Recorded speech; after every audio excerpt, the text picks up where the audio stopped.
Hey, Facebook. Just kind of getting all situated here. I'm Sarah Ford, ready to talk about some Tipful Tuesday.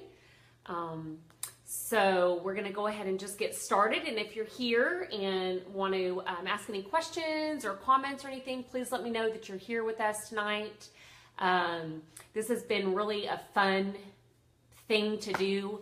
I didn't know how I felt about, going live on Facebook every Tuesday, but this has been a blast and it's been fun creating what I'm going to talk about and share with you guys. So tonight we are going to talk about Metabolism 101. It's going to be a quick video. In the past, I've done some longer videos. I think I get a little winded. I get a little passionate about what I'm talking about. So tonight I'm going to try to keep it kind of short, sweet, to the point. And really just talk about your metabolism. And I get a lot of questions all the time about my metabolism. And just to, I guess, give you a little intro for those of you that are new joining us on Facebook, my name is Sarah Ford. I'm a co-founder with SlimGeneration, and we are a DNA-based weight loss company, but we also focus on internal things going on within our clients that are blocking them from losing their weight. So a little bit about what we're going to talk about tonight is some of those internal factors. So we do genetic testing to tell me exactly how much protein and carbohydrates and fat you're supposed to eat on a daily basis. We customize that to fit your lifestyle and the foods that you like to eat from the grocery stores and restaurants, and it really fits you as a person. But then we also do some internal testing. So, a lot of my clients come in and I'm going through a day in the life of them or an intake, and they're like, Sarah, I've put on weight, 10, 20 pounds when I was in my 30s, or 10, 20 pounds in my 40s, and 10, 20 pounds in my 50s, but I really haven't changed the way I've eaten. I really haven't changed the way I've exercised to a huge degree that I should definitely not be 30, 40, 50 pounds overweight. So as I'm going through an intake with them, they're exactly correct. They're not sitting around eating large pizzas and large buckets of bonbons all day. They really are truly eating pretty well. The occasional hamburger or pizza or whatever, this and that, but it should not be making them 40 pounds, 50 pounds, 30 pounds overweight. So that's what we're going to talk about a little bit tonight. Just to start with, the definition of your metabolism, in case anybody, is kind of unfamiliar with that word, it's the chemical process by which a plant or animal uses food, water, etc. to grow, heal, and make energy. So it's really the rate at which you burn calories. So when you eat food, you're consuming calories, and calories is a measure of energy. And so the energy is going to be utilized to get us to our next meal. That's really, food is fuel for the body and measured in calories. So the metabolism is the rate at which you burn those calories. And I don't know anybody out there, maybe in their 30s and 40s like myself, who is like, my metabolism is slowed down. I know my metabolism is slowed down, and I hear that all the time. So what we're going to talk about tonight is why that might be, and that definitely is an accurate statement. Your metabolism could be slowing down.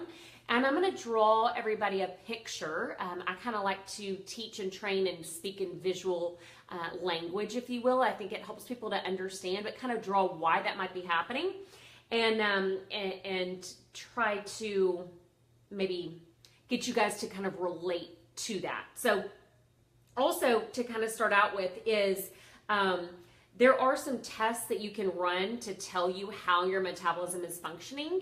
And I've talked about this in a prior Facebook Live, but nitric oxide is one of the tests that we use to tell us how well your metabolism is functioning. And nitric oxide is oxygen level in your cells, and it takes a lot of oxygen to fuel your metabolism. So think about your metabolism like a fire, okay? When the fire is dwindling, for anybody that likes to go camping and all that, when the fire is dwindling, what do? You pump oxygen on it. So it takes a lot of oxygen to fuel the fire. So same with the metabolism, is a nitric oxide is a measure that we use to tell us how is the metabolism functioning, what are some signs that are going on there. And it also is an inflammatory marker, and we're going to talk about inflammation next week, so everybody's going to want to join in for that because that's a big buzzword right now. So we do some internal testing to look into the metabolism, and then let me start by showing you a little bit about what I call Metabolism 101.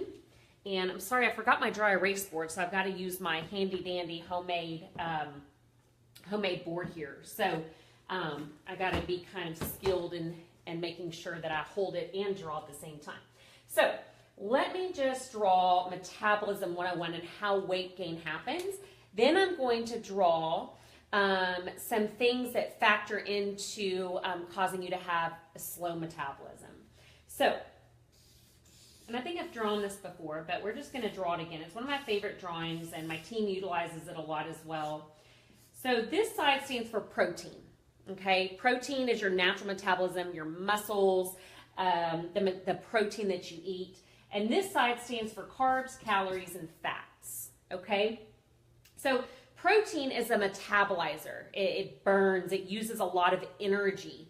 So if you burn, your protein is burning through the carbs, calories, and fats all day. And if you burn what you're eating, then you're going to maintain your weight. Okay, so burning what you're eating, you maintain your weight. Okay, if you elevate protein levels but keep your carbs, calories, and fats in a certain ratio, this is what we call getting your body in fat burning state, and this is what we achieve with all of our clients.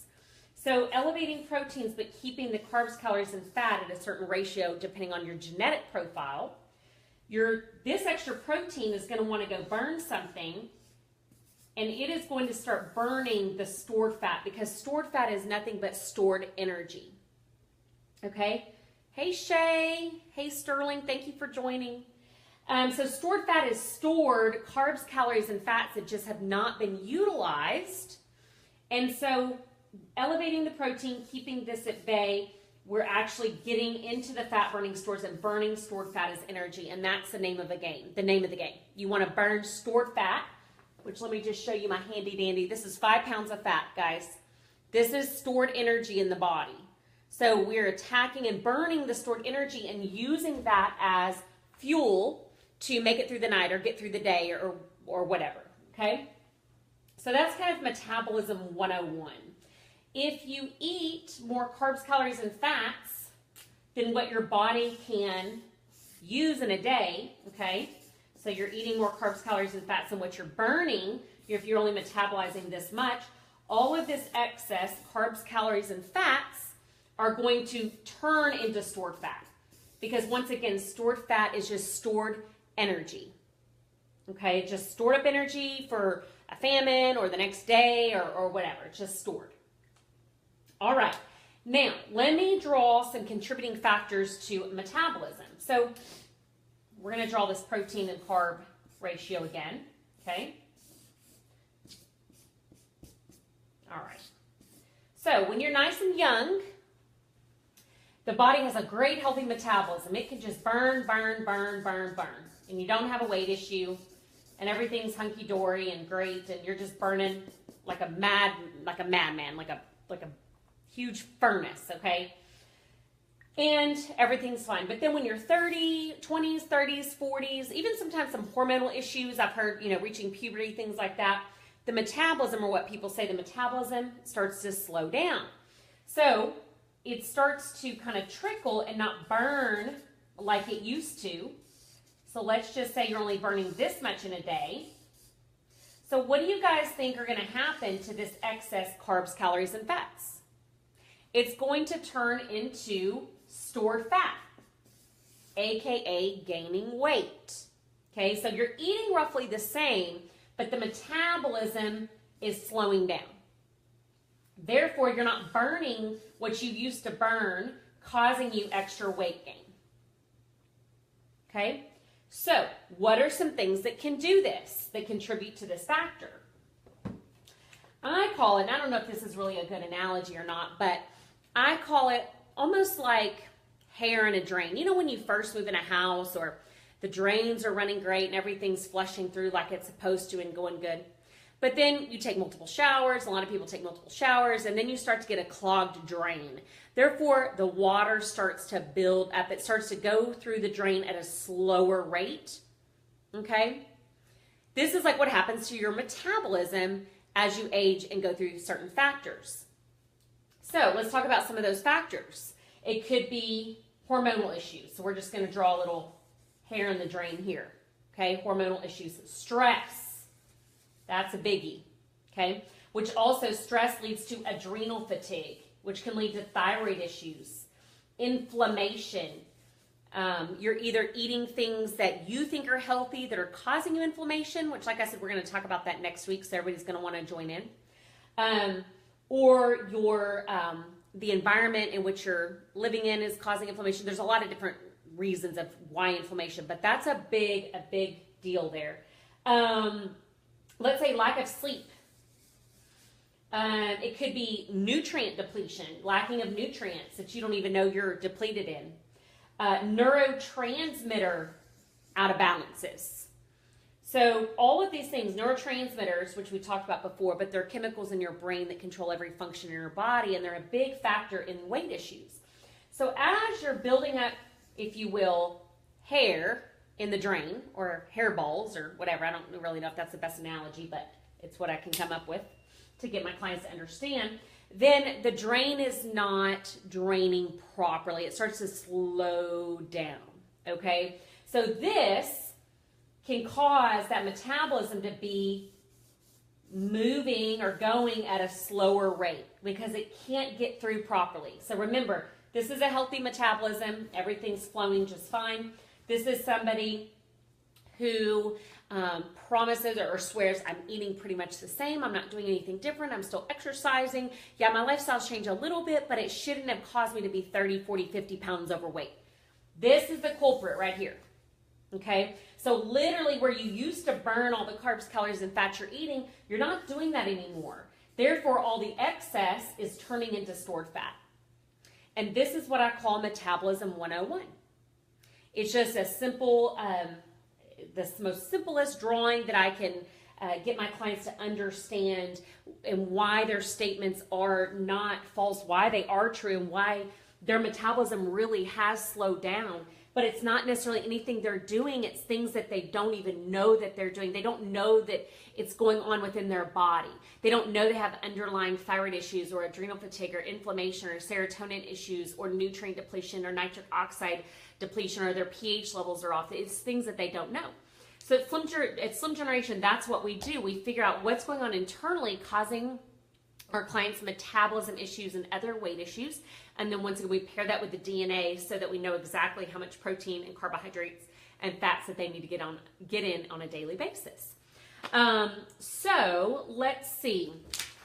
Just to kind of sum things up, remember I said it was going to be a quick little Facebook Live tonight. So I think that if you have tried everything or you know somebody that has tried everything to lose their weight only to either not lose your weight, come to a plateau, or gain it all back, then you might be the perfect client for us because it's probably an internal issue, something going on the inside, something that's affecting your metabolism that you don't even know what is going on. So we'd be a perfect fit for you. We always offer a complimentary consultation. You can go to weightlossdna.com or you can call us at 972-810-SLIM and come speak to one of our certified health coaches. We're all certified. Most of us are degreed. We're extremely knowledgeable, and we would love to be able to help you. If you out there that are watching that don't necessarily have a weight issue or anything going on, if you can share this with your friends and family, maybe some things will click for them. And I just really want to tell people that it's not your fault per se. There's nothing that you're doing or not doing. It's just a lack of knowledge. It's a lack of knowing what is going on with your body that's causing you weight issues. So that's where we can come in. We'd love to be able to help you. Once again, Sarah Ford with Slim Generation. You can also always email me. It's sarah.ford@slimgeneration.com. I'm here to answer any questions and share with you guys the knowledge that I have. So everybody have a great night, and thank you all for joining. I really appreciate it, and we'll see you next Tuesday. We're going to talk about inflammation. It's going to be so much fun. Tuesday at 8:30. Scientific Tipful Tuesday. Have a great night.